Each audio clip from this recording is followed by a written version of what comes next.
Bonjour à tous, bonjour à toutes. Bienvenue dans ce nouveau tutoriel consacré aux applications de Univertech Group. Comme promis dans les précédents tutoriels, dans ce nouveau tutoriel, je m'en vais vous montrer les codes sources, cette fois-ci, par les démos de l'application Gestion Pharmacie que nous avons publié de par le passé.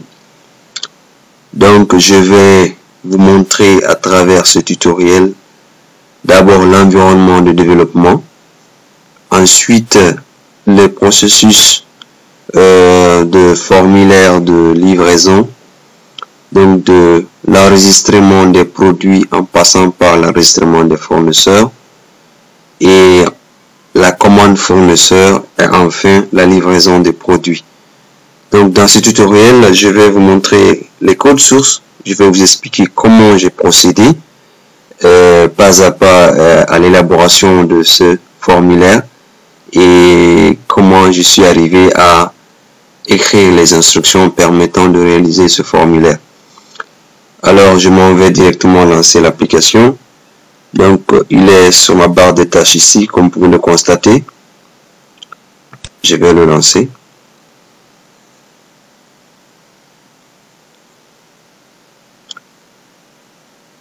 Voilà. Vous pouvez constater, j'utilise la version Visual Studio Community 2015. Donc à ce stade, c'est la dernière version de Visual Studio.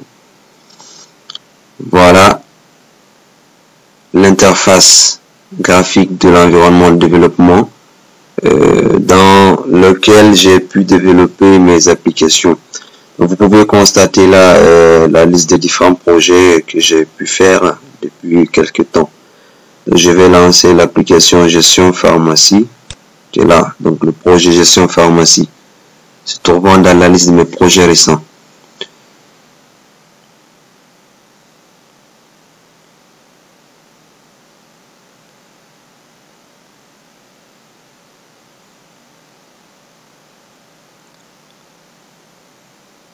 Bien. Alors, le chargement étant terminé, je vais donc ouvrir l'environnement et l'explorateur de solutions pour afficher la liste des différents formulaires. Donc, le temps pour lui de charger l'ensemble des composants de l'explorateur de solutions. On va patienter. Voilà. Donc, je vais donc chercher le formulaire de gestion des fournisseurs. Le formulaire de gestion des fournisseurs, comme je l'ai dit tantôt. Je vais vous expliquer comment d'abord j'ai élaboré le formulaire de gestion des fournisseurs. Parce que la gestion des livraisons dépend de la gestion des produits et de la gestion des fournisseurs. Donc, on n'a pas de livraison que lorsqu'il y a les produits et un fournisseur. Donc, je vais vous expliquer comment j'ai géré les fournisseurs. Donc, le formulaire de gestion de fournisseurs qui est ici présent. Ensuite, je vais vous expliquer les codes sources du formulaire de gestion des produits qui est là. Et enfin, dans ce premier tutoriel consacré à la démonstration des codes sources de l'application Gestion Pharmacie, je vais vous montrer les codes sources de formulaire gestion de livraison ici. Donc allons-y sans tarder, je vais ouvrir le formulaire de gestion des fournisseurs ici en faisant un double clic dessus.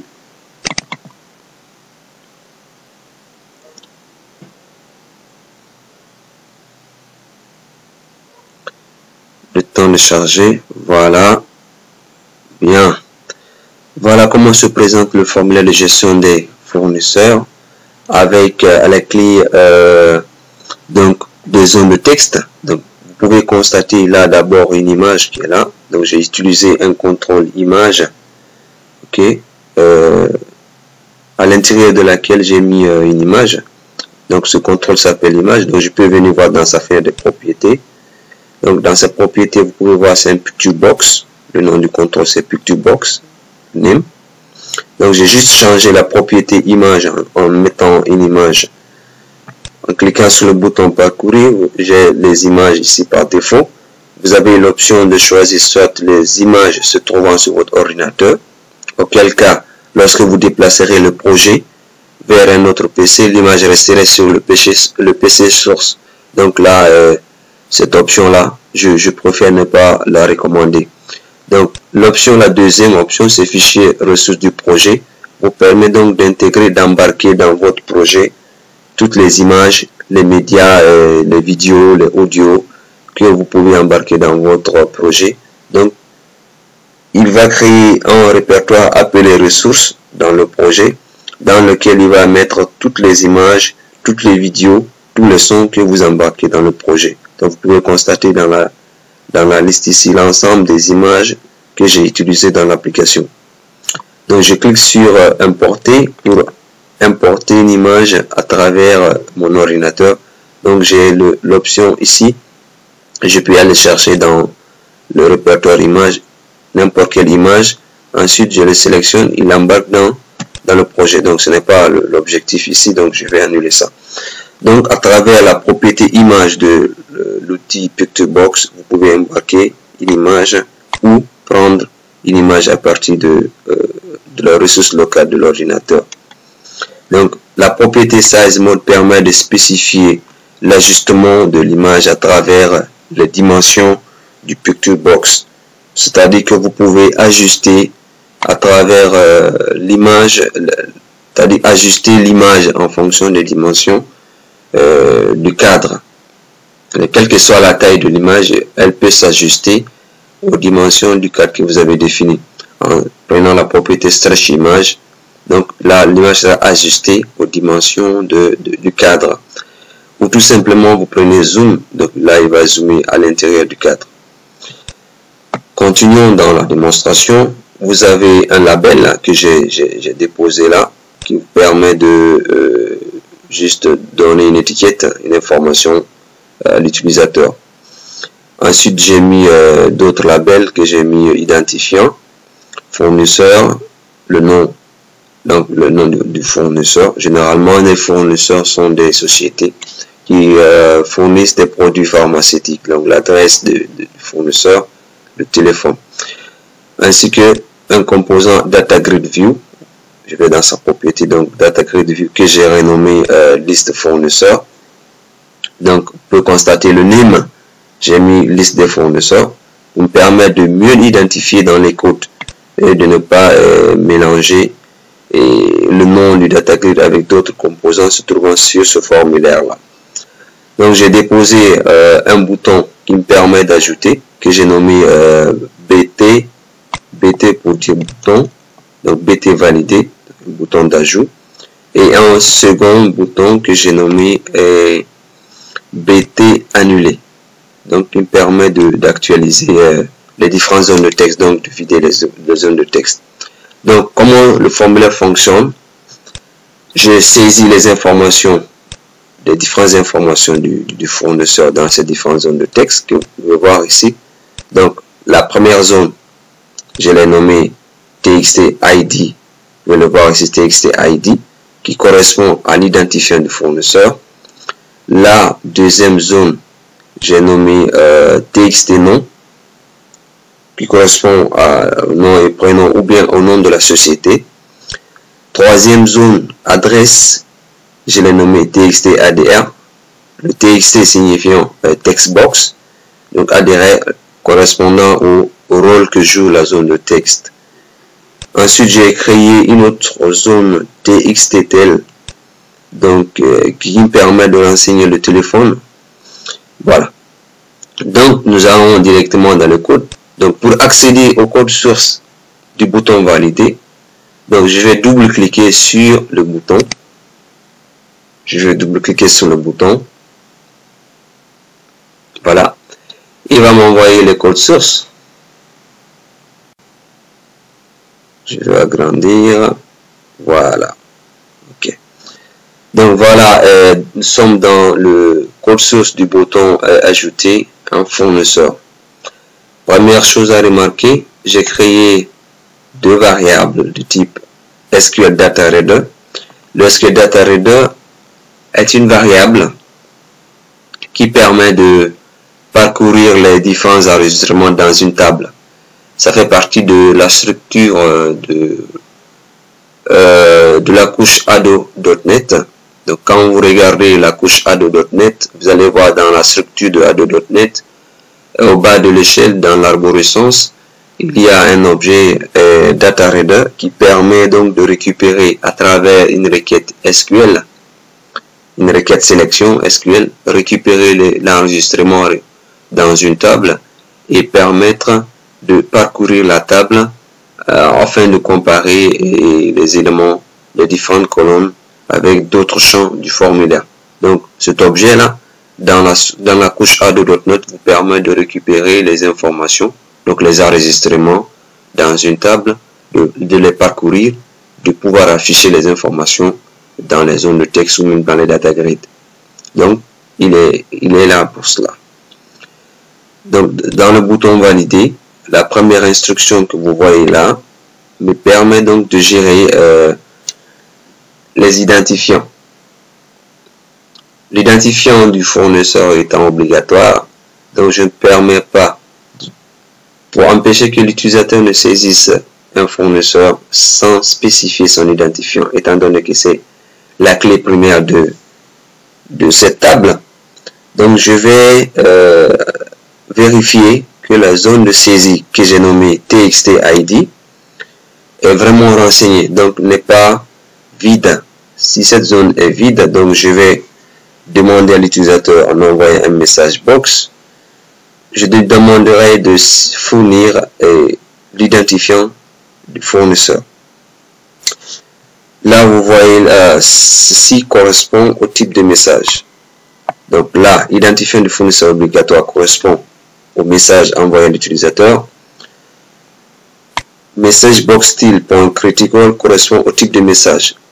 Étant donné que l'identifiant est obligatoire, donc s'il saisissait et cliquait sur le bouton valider sans saisir l'identifiant du fournisseur, le type de message qui serait envoyé serait un message critique. Donc vous allez voir un message box avec une croix rouge à l'intérieur.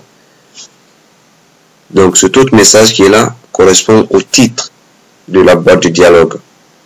Donc vous vous rappelez sans doute quand vous utilisez les systèmes d'exploitation Windows, il y a des fenêtres souvent qui apparaissent, des petites fenêtres avec des messages contenant des croix rouges avec un titre.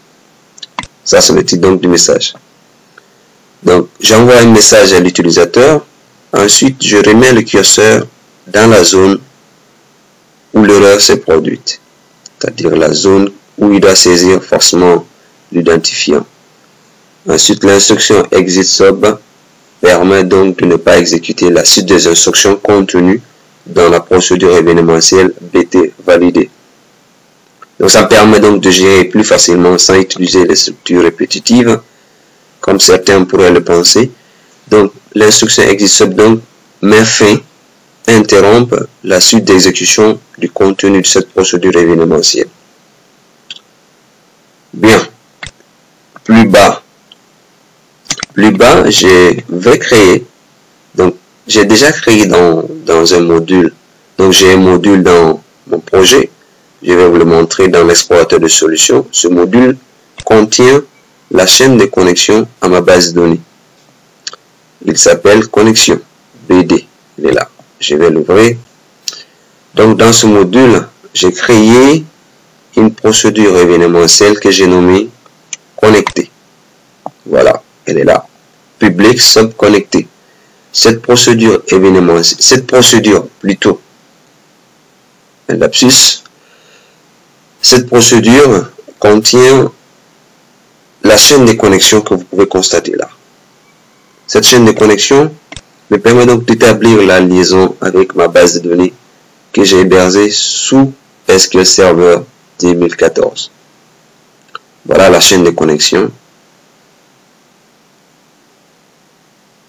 Vous pouvez constater la chaîne de connexion avec l'adresse IP du serveur de base de données, le nom de la base de données, et puis les paramètres de sécurité, le nom de l'utilisateur, son mot de passe. Donc cette procédure que j'ai nommée ici connecter est celle, chaque fois que j'ai besoin d'accéder, de manipuler les données à travers la base de données, je fais juste appel à la procédure dans n'importe quelle procédure événementielle. Donc c'est elle qui est appelée connecter. Alors, des fois, on peut utiliser à ce stade-là le mot call, mais c'est facultatif. On peut utiliser à ce stade-là, par exemple, je peux mettre ici call connecter, comme pour dire d'appeler la procédure. Mais l'instruction call est facultative, donc vous pouvez ne pas le mettre. Alors, l'instruction qui suit me permet donc d'initialiser les objets. Donc, dans la structure de l'objet ado.net, vous avez un niveau d'objet qui s'appelle commande, qui vous permet donc de formuler vos requêtes SQL, soit en mode textuel, donc de taper directement le code SQL dans le code, ou de faire appel à des procédures stockées. Alors, cet objet commande, je l'ai déjà déclaré de par le passé à l'intérieur de mon module. Ici, vous pouvez constater la déclaration des différents objets commandes dont j'aurai besoin. Donc, j'ai créé des objets commandes suivant les besoins que je pourrais avoir dans certaines procédures événementielles avec le nombre de requêtes que je pourrais manipuler. Donc là, j'ai déclaré des procédures. Donc j'ai déclaré un ensemble de commandes suivant le besoin que je pourrais avoir dans l'application, des instructions SQL que je pourrais avoir à l'intérieur. Donc ça, c'est la procédure dont je parlais tout à l'heure, l'ensemble de son contenu, le test de connexion, l'ouverture, la chaîne de connexion, vous pouvez voir.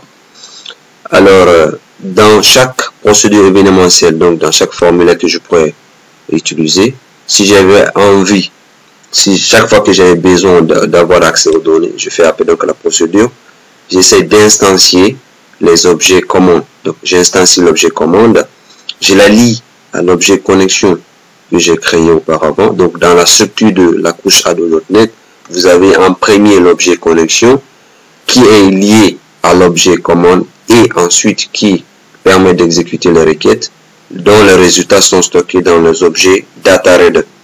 Donc ainsi est structurée la couche ado.net. Alors cette instruction me permet de spécifier quel est le type de commande SQL que je vais taper. Est-ce que c'est des instructions SQL textuelles, donc directement que je vais écrire, donc d'où commande type.text, ou si c'est une procédure stockée que je vais exécuter. Je vais également spécifier cela dans la propriété de ce commande type. Donc il me suffit de taper commande type point en mettant point et il va m'afficher la structure. Donc store procédure, si je veux faire appel à une procédure stockée que j'ai créée dans ma base de données, ou directement je vais taper une instruction SQL directement dans le code. Alors d'habitude j'utilise directement les instructions SQL.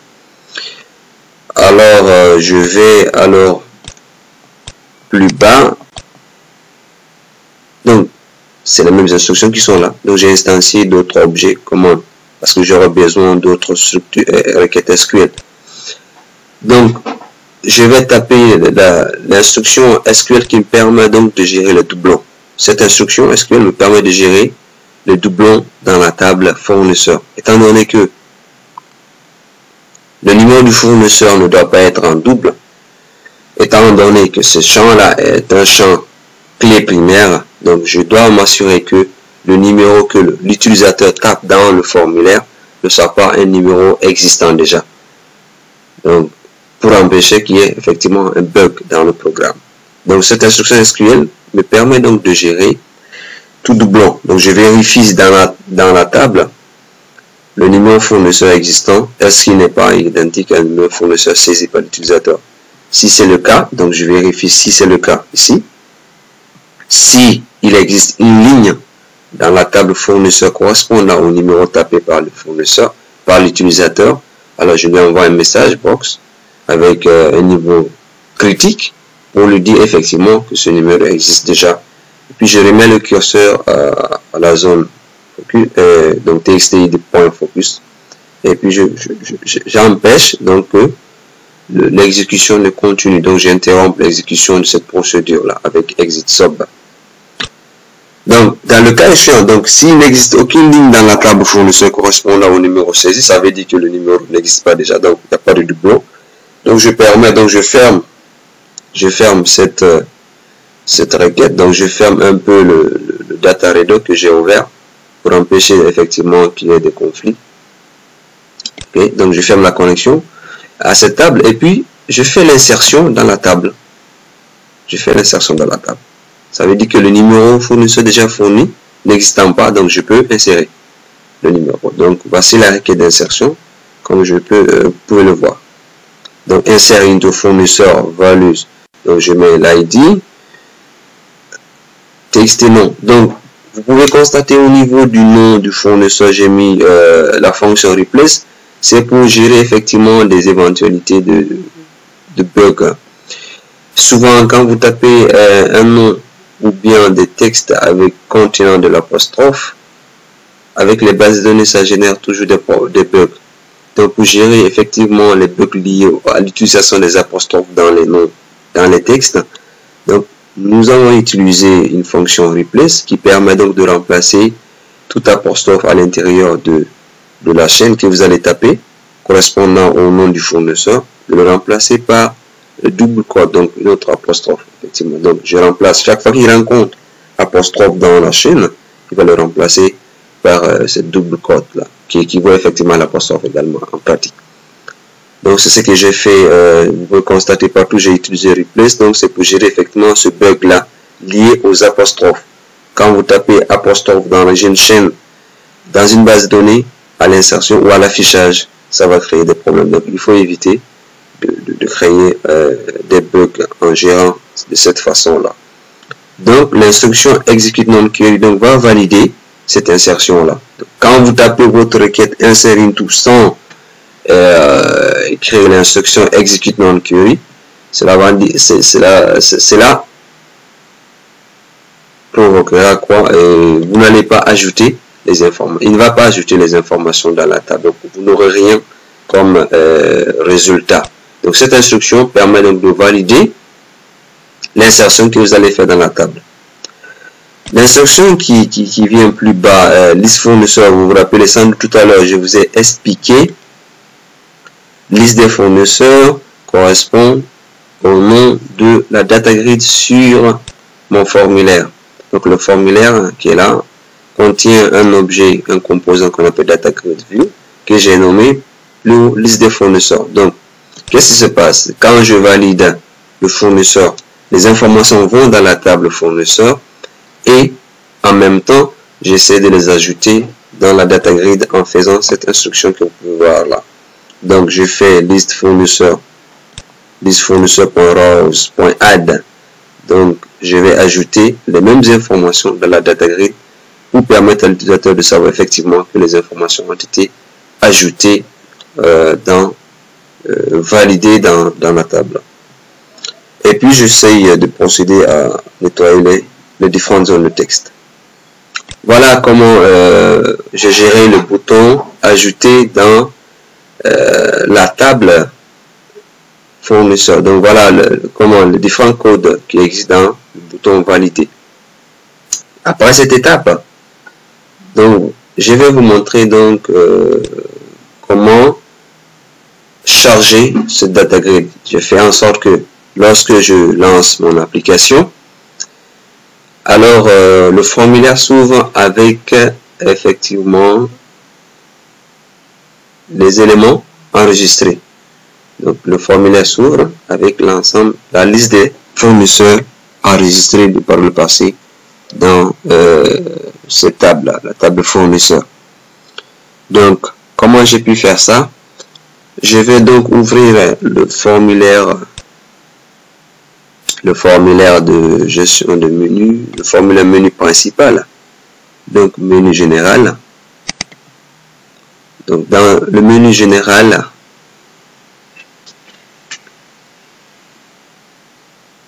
voilà,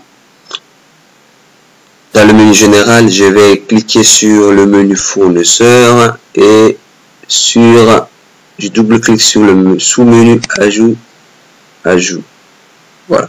Donc dans ce formulaire, donc dans le menu général, j'ai fait appel à mon formulaire ajout fournisseur qui va s'afficher. Ensuite, à l'affichage de ce formulaire là, donc il va me charger. Donc cela correspond à cet événement qu'on appelle load. Donc au chargement de ce formulaire, il va m'afficher l'ensemble des fournisseurs qui existent déjà dans la base de données. Donc dans le load du formulaire ajout fournisseur load, donc je fais appel à quoi? Affiche fournisseur. Affiche fournisseur correspond à une procédure que nous avons créée dans un module. Donc cette procédure affiche fournisseur contient l'ensemble des instructions d'affichage en faisant une extraction dans la base de données et en envoyant les informations sur le formulaire ajout fournisseur. Donc je vais vous montrer également cette procédure que nous avons créée dans un module. Je vais dans l'explorateur de solutions, je cherche le module produit, fournisseur plutôt. Voilà, le module fournisseur, je vais cliquer dessus et vous allez avoir la procédure créée, public sub affiche fournisseur. Donc cette procédure là, donc vous pouvez le constater là, qui permet donc d'afficher la liste des fournisseurs au chargement du formulaire. Il est là, voilà. Donc là également dans cette procédure, qu'est-ce que j'ai fait? J'ai appelé la procédure de connexion, j'ai instancié mes objets commandes, j'ai fait une requête donc sélection sur la table fournisseur pour récupérer l'ensemble des fournisseurs déjà enregistrés et je les ai chargés dans ma data grid. Donc ajout fournisseur liste des fournisseurs .rows.add. Donc comme les données proviennent de la table fournisseur, donc vous pouvez voir l'utilisation ici du DataReader, donc d'un objet DataReader qui permet donc de récupérer les informations retournées par la requête select star from fournisseur.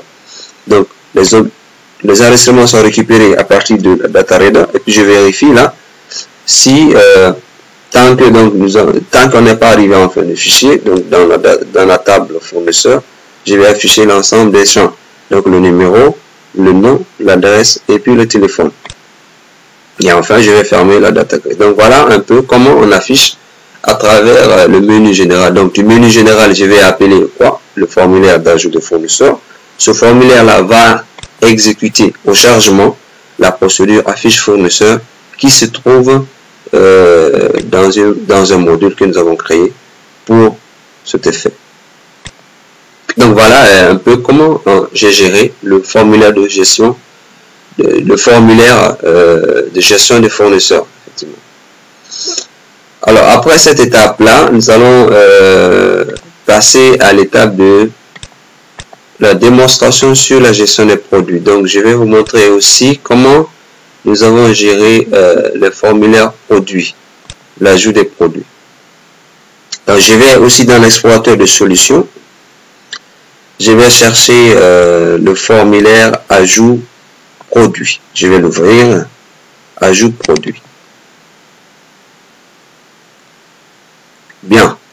Donc voilà comment se présente également le formulaire ajout produit. Là également j'ai utilisé des labels, des étiquettes pour représenter les différentes informations, ainsi que les zones de texte et d'autres composants qui apparaissent, qui n'existaient pas de l'autre côté, tels que le data picker. Donc ce composant permet de représenter une date, donc de faciliter à l'utilisateur le choix des dates. Donc en déroulant tout simplement le composant, vous avez la date du jour.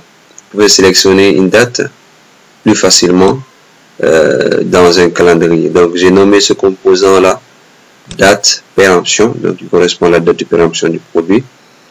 Également il y a d'autres composants qui apparaissent dans ce formulaire, tels que les combo box que j'ai nommé ici CBO form, la forme du produit.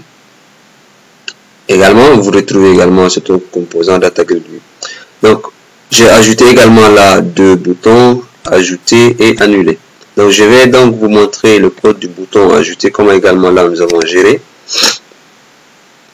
Donc voilà également, ce que nous avons fait au niveau de fournisseur. J'ai un data reader qui me permet donc de récupérer les enregistrements. Je contrôle qu'effectivement l'identifiant du produit existe et qu'il a été saisi. Donc je m'assure qu'effectivement l'utilisateur doit saisir obligatoirement l'identifiant du produit. Auquel cas, le programme va générer des bugs parce que l'identifiant est une clé qui ne doit pas être vide. Le champ ne doit pas être vide dans la table. Donc je vérifie qu'effectivement le code de famille, parce que chaque produit a une famille. Au niveau des pharmacies, il y a différentes familles de produits. On a des produits génériques, des spécialités, des produits de famille diététique, et puis il y a des cosmétiques. Donc, chaque produit est lié à une famille. Donc, il faut forcément que l'utilisateur renseigne la famille du produit avant de valider. Donc, ce contrôle-là est mis pour cela. Donc, pour constater également, là, c'est les mêmes procédures que nous avons fait tout à l'heure, là. Donc, appel de la procédure connexion, instanciation des objets commandes et gestion du doublon au niveau du produit. Donc, j'essaye de vérifier effectivement que le produit n'est pas en double. Le code du produit ne se répète pas. Donc, je vérifie si le produit existe déjà. Donc, je lui envoie ce message box. Auquel cas, dans le cas échéant, donc je vais insérer le produit. Si le produit n'existe pas déjà, donc je vais insérer le produit, insérer tout produit. Donc value, vous le constatez là, comme tout à l'heure là. Donc voilà. Donc dans le cas où le produit, le code saisi par l'utilisateur n'existe pas dans la table, donc c'est ce que j'ai vérifié en haut. S'il n'existe pas dans la table, je vais fermer cette liaison là, donc le data reader, et je vais insérer dans la table produit les différentes informations. Donc je vais valider la saisie dans la table produit et je vais insérer les informations de ce produit dans la data grid, le composant, le tableau se trouvant plus bas. Voilà, vous le constatez là. Ok. Et enfin, je vais nettoyer les différentes zones de texte. Donc, dès qu'il valide, les informations sont ajoutées dans la data grid et les zones de texte sont vidées. Donc, ces instructions permettent de vider les zones de texte. Voilà. Donc, voilà, vous allez constater que c'est la même procédure de l'autre côté également, qui existait au niveau de tout à l'heure du formulaire fournisseur. Donc, après avoir vu effectivement comment les produits sont ajoutés, nous allons passer maintenant à la dernière étape. La dernière étape, c'est comment le formulaire de livraison est géré. Donc, je vais ouvrir le formulaire livraison du produit. Je cherche le formulaire livraison de produit. Il est là. Vous voyez? Voilà. Donc, voici comment se présente ce formulaire. Donc, vous avez une zone de texte qui me permet donc de rechercher des livraisons antérieurement passées et un bouton rechercher. Vous avez notre groupe d'éléments qu'on appelle group box, donc qui contient les informations du fournisseur, le numéro du bon de livraison, un bouton nouveau qui me permet d'incrémenter le bon de livraison si je veux faire une nouvelle insertion, les informations du fournisseur, les informations sur les produits livrés, les prix de cession, le prix public, les montants, la TVA, le montant net, la date de réception du produit, une liste de livraison du produit livré et puis des boutons ajouter, annuler, modifier, supprimer les livraisons. Alors, pour commencer la démonstration, je vais vous montrer d'abord qu'est-ce qui se passe à l'intérieur de ce bouton rechercher. Alors, ce bouton rechercher permet donc de retrouver les livraisons passées par la pharmacie. Nous avons géré ce formulaire de sorte que dans cette liste que vous avez devant, qui se présente dans la data grid ici, on ne peut voir que les livraisons qui ont été effectuées à la date. À date, toutes les livraisons qui ont été effectuées seront visibles. Donc ça veut dire qu'il y a des livraisons antérieures, des livraisons déjà qui peuvent s'étaler sur des mois, qui ne seront pas visibles dans la liste, pour ne pas charger la liste. Donc on a fait en sorte que la liste ne contient que des livraisons effectuées à date. Donc pour retrouver, par exemple, l'utilisateur peut avoir besoin de retrouver les livraisons qui ont été faites de par le passé. Donc nous avons donc inséré cette zone de texte pour nous permettre donc de saisir. Il suffit de saisir un bon de livraison et puis de cliquer sur rechercher pour que l'ensemble des livraisons effectuées correspondant à ce numéro de livraison s'affiche dans la liste. Donc comment je fais ceci? Je vais ouvrir le bouton rechercher en double-cliquant dessus. Dans le bouton rechercher, je vais constater d'abord, je m'assure que le bouton effectivement contient une information, donc que l'utilisateur saisisse obligatoirement le numéro de bon de livraison, au cas échéant, rien ne se passera, donc il ne va pas exécuter la procédure. Donc je vais forcer la sortie de cette procédure événementielle. Ensuite, je vais appeler ma procédure de connexion à la base de données pour établir la liaison avec la base de données. Je vais instancier un des objets commandes que j'ai déclaré dans mon module. Ensuite, je vais faire la requête. Voici la requête, tout simplement, qui permet donc d'aller rechercher toutes les livraisons qui ont été effectuées de par le passé. Donc, je fais un select sur la table livrée en inner donc en jointure avec la table produit. Vous pouvez donc constater la requête. Elle est super longue, hein, la requête. Donc, c'est une jointure entre la table livrée, la table produit. Et la table produit, pour voir la jointure ici, forme livrée, inner joint, produit on, livré, point code produit égale à produit, point code produit, inner joint, fournisseur. Voilà, donc c'est une jointure entre trois tables. J'ai essayé de regrouper trois tables ici, en faisant à la fin une condition, un where. Voilà. Voilà.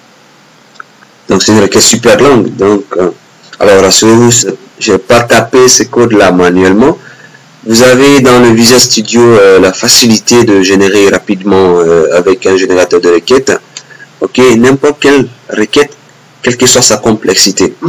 Voilà, donc ce générateur de requêtes qui m'a permis donc d'élaborer cette requête en faisant tout simplement avec l'assistant graphique de dépôt. Je prends les tables à gauche et à droite, je dépose et puis je fais mes jointures.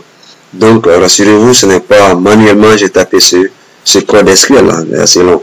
Donc voilà, j'ai fait une requête SQL qui va dans la table produit rechercher tous les produits dont les codes produits correspondent à des codes se trouvant dans les codes livraison. Je reprends, je vais chercher dans la table produit tous les produits qui ont fait objet de livraison et les fournisseurs qui ont livré des produits correspondant à ces codes produits là. Donc voilà à quoi correspond cette requête là. Donc qu'est-ce que j'affiche? J'affiche le code du produit, le nom, le numéro du fournisseur, le nom du fournisseur, la date de livraison, la quantité livrée, le prix de cession, le prix public, le hors taxe, la TVA, le net à payer, l'identifiant de livraison, le numéro de livraison qui correspond, qui est l'objet même de la requête ici. Le numéro de livraison, c'est le numéro du bon de livraison, effectivement. Donc je fais from livré, donc la table source. La table source, donc cette table là vous demandez sans doute donc à partir, il y a une facilité telle que vous n'avez même pas besoin d'aller dans votre gestionnaire de base de données. Donc le Visual Studio intègre pour vous un explorateur de serveur qui vous permet d'avoir la liste des différentes bases de données que vous pouvez intégrer ou embarquer dans votre environnement. Donc voici ma base de données, elle est là. Je vais l'ouvrir pour vous permettre juste en passant de savoir que les tables qui sont là sont accessibles à partir de l'environnement Visual Studio ici. Donc si le réseau n'est pas perturbé, il devait s'afficher parce que déjà c'est un réseau, donc l'application était partagée entre deux machines. Donc si ce n'est pas perdu, le cache n'est pas effacé, il devrait pouvoir afficher la liste de tables. Okay. Donc le cache est un paire de l'Est. Voilà, donc ce qu'il faut retenir en gros, dès que vous vous connectez à une base de données, le Visual Studio vous crée directement le lien. Dans cette fenêtre, on a explorateur de serveur, ok, le nom de la base de données avec l'ensemble. À partir de là, vous avez la possibilité d'ajouter, de supprimer des objets de la base de données tels que les tables, les vues, les procédures stockées à travers l'explorateur de serveur. Donc, cette requête, donc, revenons là. Donc, je disais tout à l'heure, donc vous avez une jointure entre la table livraison, la table produit et la table fournisseur. Donc, pour le where, donc voilà la clé de cette requête, elle est là. Donc, je fais cette jointure là en vérifiant quoi? Que le numéro de livraison se trouvant dans la table livraison correspond au numéro de livraison tapé par l'utilisateur. S'il tape un numéro de livraison correct, donc qui existe déjà, donc il va afficher, donc il vérifie. Donc, cette instruction permet de vérifier, de récupérer d'abord les informations, ensuite je vérifie, ok, à travers là, je vérifie si il existe au moins un enregistrement correspondant à cette interrogation, donc à ce critère-là, donc à ce bon de livraison.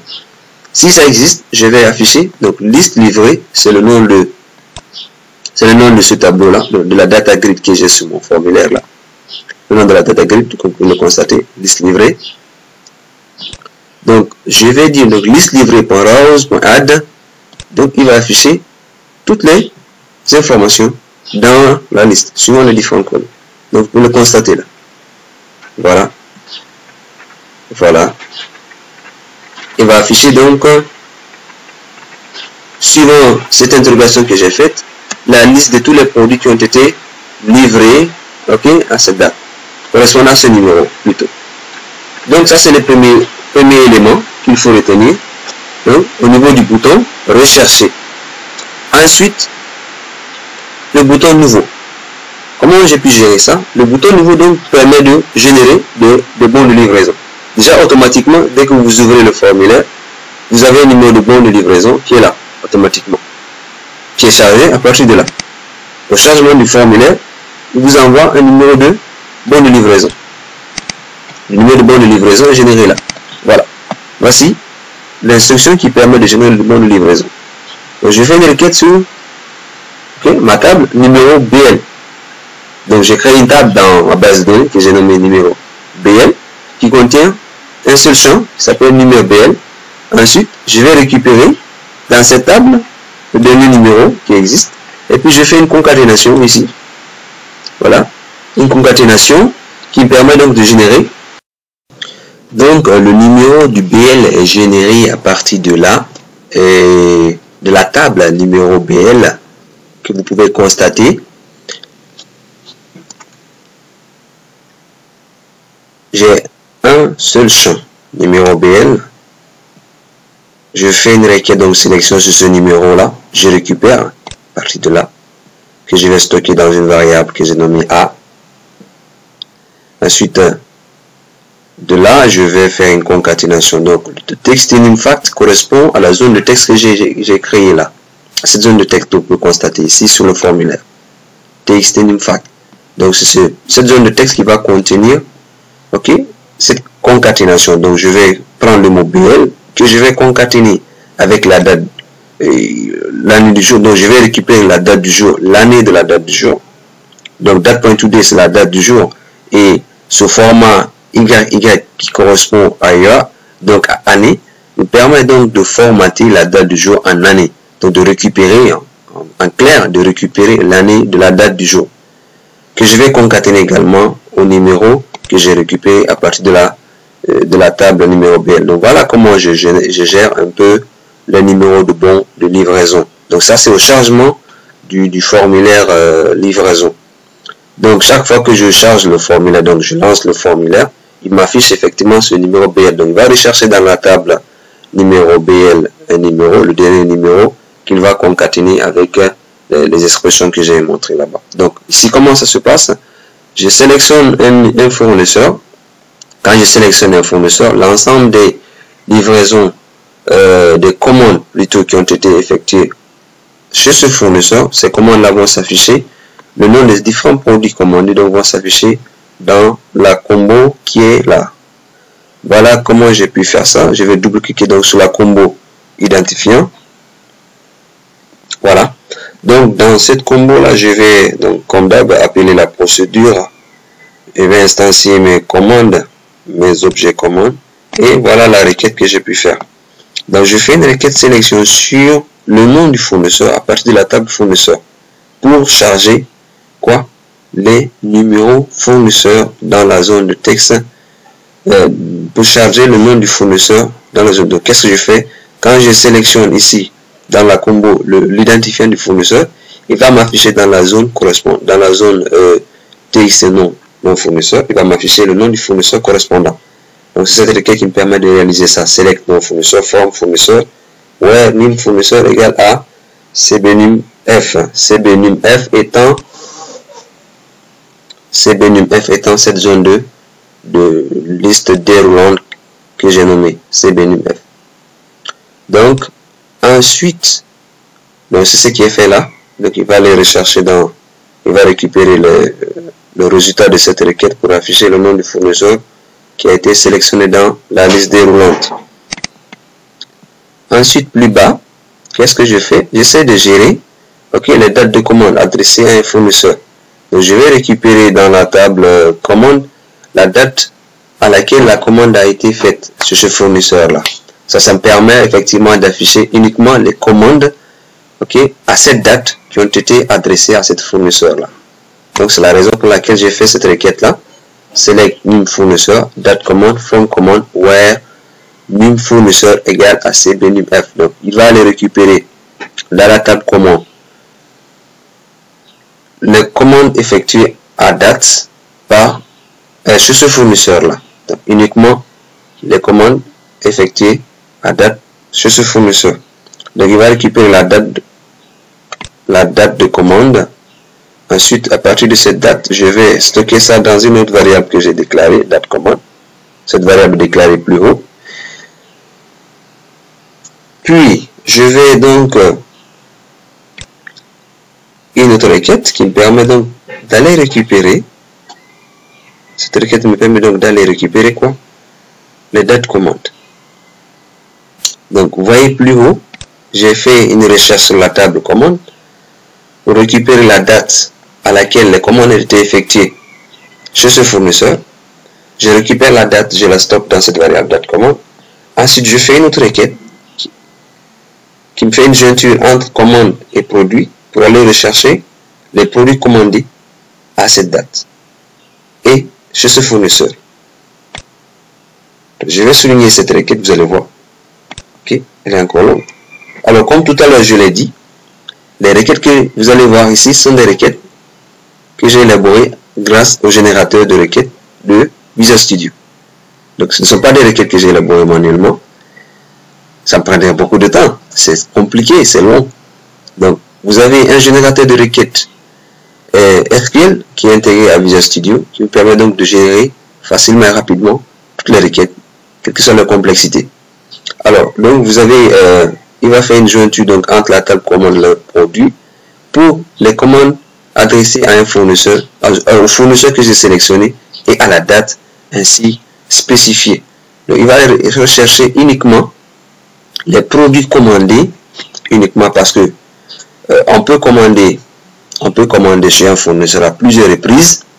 Donc, pour ne pas que l'application affiche toutes les commandes, quelle que soit la date, ce qui serait ennuyeux pour l'utilisateur, donc ce qui serait perturbant même. Donc, on a fait en sorte que la requête n'aille récupérer que les dates en cours. Donc, la commande qui a été faite, la commande la plus récente adressée à ce fournisseur, donc il va aller rechercher toutes ces commandes-là, pour les afficher, plus bas dans une liste. Voilà. Donc, dans la liste déroulante, donc CB code prod, il va afficher dans cette liste tous les produits qui ont été commandés à cette date-là. Donc, et ça a été fait grâce à cette requête. Donc, ce qui fait que quand vous sélectionnez un identifiant fournisseur, il va afficher le nom du fournisseur dans la zone TXT nom fournisseur et ensuite la liste des produits, le nom de tous les produits commandés à date. Une fois que ces produits-là sont affichés, qu'est-ce qu'on fait ensuite? Je viens donc dans la liste déroulante que j'ai nommée C2 code P pour voir qu'est-ce qui se passe. Donc, une fois que les produits qui ont été commandés chez ce fournisseur à cette date ont été affichés dans la zone de liste déroulante désignation, je vais donc sélectionner un produit. Quand je sélectionne le produit, il va m'afficher le code du produit et la quantité commandée à sa date chez ce fournisseur. Donc, comment cela aussi a été rendu possible? Je vais donc aller dans la liste déroulante ici présente. Donc, je vais vous montrer également la requête qui a permis de réaliser ça. Donc, je fais une requête sélection. Donc, vous allez constater que pratiquement, toutes les actions sont rendues possibles grâce aux requêtes SQL. Ça veut dire quoi? Que le préalable, le prérequis, au développement d'une bonne application, lié à une base de données, il faut maîtriser le SQL. Donc, le SQL, qui est le langage standard, le standard SQL qui permet donc de faire des interrogations sur la base de données, donc est un acquis fondamental pour vraiment réussir une bonne application, à développer une bonne application. Donc je fais une requête sélection sur la table produit pour récupérer le code du produit. Donc vous pouvez constater. Donc je fais select code produit from produit where non produit correspond à ces deux codes produits. Donc je vais récupérer les codes produits. Je vais récupérer le code du produit correspondant à ce nom. Dans le nom produit est spécifié dans la zone de liste déroulante. J'affiche donc dans la zone TXT non prod le code du produit. Donc, TXT non prod correspond à cette zone qui est là. Cette zone, comme vous pouvez le constater. TXT non prod. Ensuite, quand j'affiche le code du produit, comment je fais pour afficher la quantité commandée? Voilà cette autre requête que j'ai faite. Pour comprendre un peu pourquoi je initialise beaucoup de commandes, c'est pour me permettre donc de taper beaucoup de requêtes chaque fois que j'ai besoin. Donc alors, voici cette autre requête qui me permet de rechercher la quantité qui a été commandée concernant ce produit que j'ai sélectionné. Donc je fais une requête sur la table commande pour afficher quoi? La quantité, le code du produit et le numéro du fournisseur. Donc, trois paramètres. Le fournisseur chez qui on a commandé, le produit qui a été commandé et la quantité commandée. Je vais donc le rechercher à travers le critère quoi. Donc, je lui demande d'aller donc me rechercher le code du produit, la quantité du produit correspondant au code produit, donc qui a été affiché, et le numéro du fournisseur qui a été affiché. Donc s'il retrouve la quantité, il a quand même l'afficher dans la zone TXT quantité. La zone TXT quantité, c'est elle qui est là. Cette zone là. Cette zone. Donc, il retrouve la quantité correspondant au code produit sélectionné et le numéro du fournisseur. Voilà, il m'affiche. Voilà comment j'ai géré cette partie aussi. Donc voilà, donc chaque fois que j'ai besoin de faire une livraison, je sais ce quel fournisseur nous a livré, je sélectionne le numéro du fournisseur, il m'affiche le nom et puis l'ensemble des produits qui ont été commandés chez lui. Et puis quand je sélectionne un nom de produit, il m'affiche le code et la quantité commandée. Tout ce qu'il me reste à faire, c'est de saisir le prix de cession. Donc le prix de cession également, c'est le prix auquel le fournisseur nous a livré le produit. Donc le prix d'achat, en quelque sorte. Donc le prix public correspond au prix de vente. Le prix avec lequel je vais vendre le produit au client. Donc ce prix-là est calculé. C'est un prix qui n'est pas obtenu sur le hasard. C'est un calcul. Donc ce calcul-là, je vais vous le montrer comment on va procéder. Donc, qu'est-ce qui se passe? Il y a dans chaque officine une convention qui fait que lorsque vous êtes livré. Donc, le prix public de chaque produit, en fait, le prix public de chaque produit est fonction de quoi? D'un indice.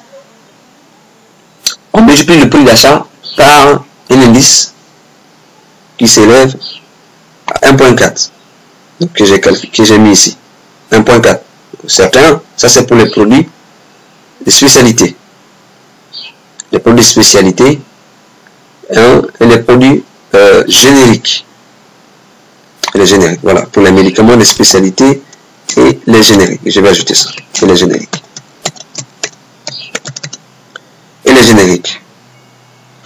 Alors, pour les cas des produits diététiques, donc pour les diabétiques, l'indice de calcul est 1.26. Et puis, pour le cas spécifique de notre client que nous avons eu, ils disent que chez eux, là-bas, comme ils tiennent compte des clients, effectivement, il n'y a pas que la pharmacie, donc il y a d'autres charges qu'il faut ajouter. Donc pour eux, c'est 1.7. Donc voilà un peu, en gros, comment on a calculé. On va passer le prix public en fonction du prix de cession. Donc le prix public est calculé ici. Voilà. Donc je prends le montant. Je vous montre ça tout à l'heure, le prix de cession. Voilà, le prix public. Voilà. Au moment où on a calculé le prix public, voilà. Donc, en fonction des familles de produits que j'ai dans ma base de données, donc, en fonction des familles de produits que j'ai dans ma base de données, je vais multiplier le prix de cession par l'indice. Donc, je multiplie le prix de cession que vous pouvez constater là, par l'indice de calcul, l'indice de prix qui correspond à ce que j'ai montré plus haut. Donc, les familles produits que j'ai dans ma base de données, j'ai essayé de les récupérer à travers cette requête-là. Donc, j'ai dit select code form, code produit, from produit, where, code produit là. Donc, je récupère les codes famille produit que je stocke dans une variable que j'ai nommée code F. Donc, code famille. Ensuite, je vais essayer de comparer si le code famille correspond à FM001, donc dans ma base de données, j'ai nommé les familles produits FM001 ou FM002, ça c'est le produit de spécialité et le produit générique. Donc le prix de cession, le prix public sera égal à quoi? Au prix de cession multiplié par l'indice 3. Indice de prix 3. L'indice de prix 3, plus haut, qui correspond à quoi? À 1.7. Pour le cas spécifique, effectivement, de ce client. Le cas général, dans la plupart des officines, il multiplie par 1.4, donc que j'ai créé plus haut. Donc, il y a des constantes que j'ai déclarées. Ensuite, si le produit, la famille, correspond à FM003, ça c'est pour le cas des produits diététiques. L'indice de prix, donc le prix public, le prix auquel on va vendre au client, je multiplie ça par l'indice de prix 2. C'est le cas pour les produits cosmétiques, la même chose. Donc voilà comment aussi les prix publics sont calculés. Et enfin, je calcule le montant net. Le montant net, c'est quoi? Je multiplie le hors taxe plutôt plus la TVA. Dans quel cas? Pour les prix, pour les produits de spécialité ou les produits génériques, la TVA n'étant pas appliquée, donc la TVA, la valeur de la TVA, c'est égal à 0.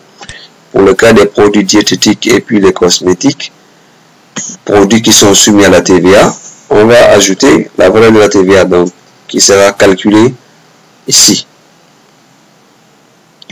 Alors là, donc comment voilà ici, comment aussi on a procédé au calcul des prix de cession. Donc venons au niveau du bouton valider la livraison. Donc c'est les mêmes procédures par le passé. Donc je vérifie effectivement qu'il a choisi un fournisseur. Je vérifie qu'il a choisi un fournisseur. Là. Ensuite, si cela est fait, je vérifie effectivement qu'il a choisi un produit. Je m'assure qu'effectivement un produit est choisi parce que les paramètres fondamentaux pour la livraison, il faut qu'il y ait un fournisseur et un produit.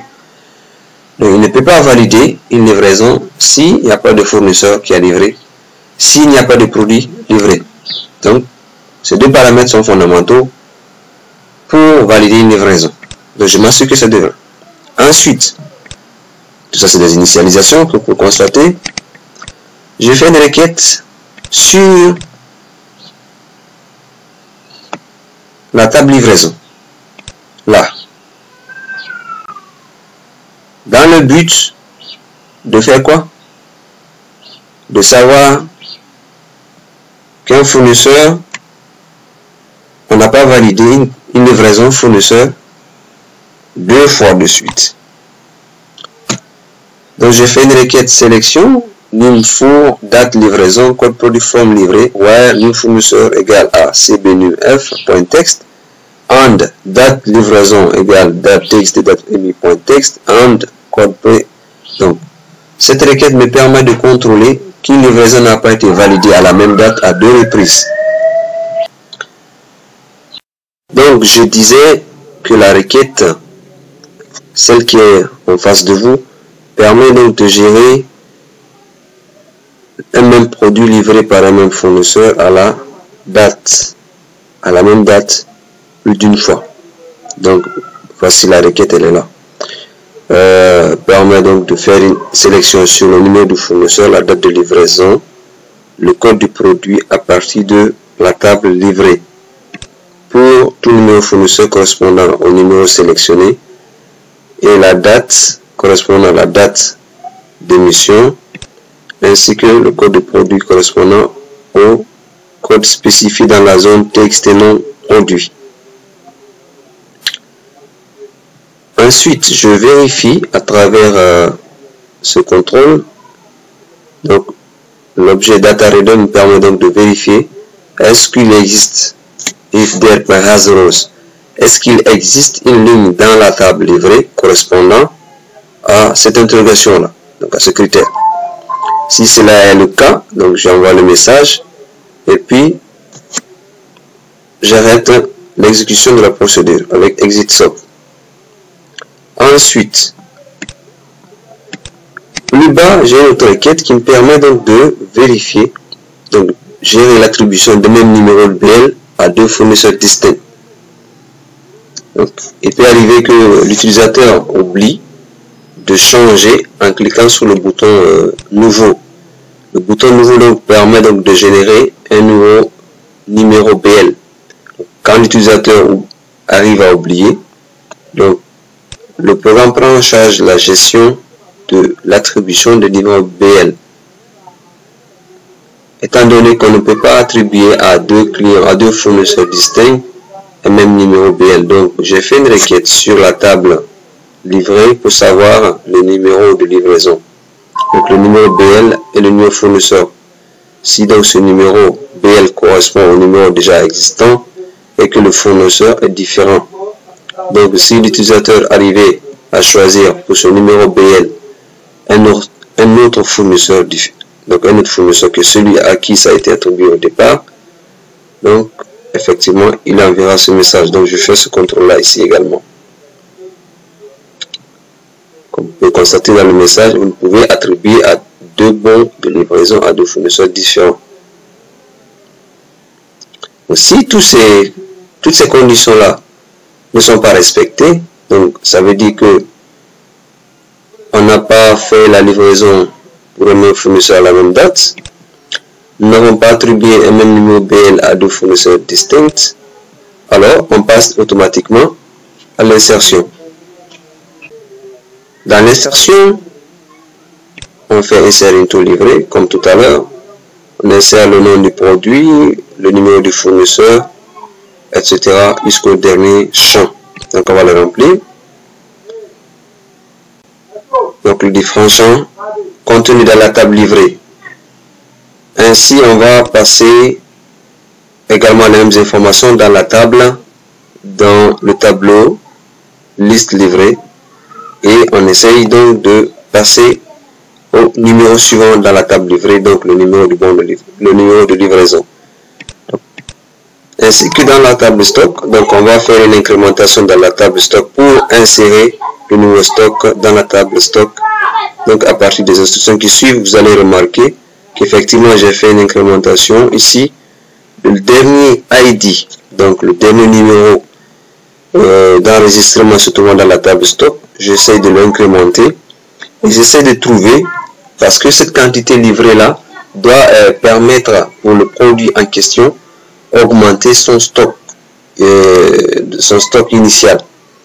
Donc je vais rechercher dans la table en question, la table stock, le dernier numéro d'enregistrement et la quantité, donc la quantité réelle de ce produit là, la quantité réelle concernant le produit, dans l'optique de augmenter, d'augmenter ici. Donc dans cette requête insert into, je vais augmenter. Donc vous pouvez voir le J plus 1, ça me permet donc d'incrémenter le dernier numéro. Et là, plus tard, voilà, vous avez là cette instruction qui permet donc d'augmenter la quantité initiale. Donc le stock initial pour le produit en question qui a été livré va être augmenté. Donc voilà, en gros. Ensuite, plus bas, je fais les calculs. Ça correspond à des calculs que j'ai effectués pour obtenir le total hors taxe correspondant à la livraison, le total TVA s'il a lieu de calculer la TVA, et puis le total net obtenu. Donc ce sont ces instructions là qui me permettent donc plus bas au niveau du formulaire d'obtenir les totaux que vous avez en bas du tableau ici.